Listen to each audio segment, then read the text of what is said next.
يوم 27/6 مظاهرتي، أول يوم العيد. مظاهرتي راح تكون أمام الجامع الكبير في ستوكهولم. راح أحرق القرآن أمام الجامع.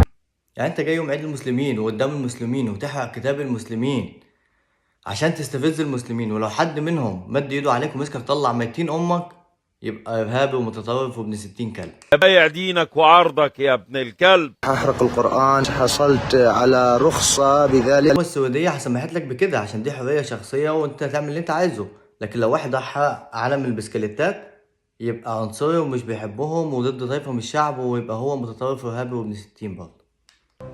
عمرك شفت سفالة أكتر من كده؟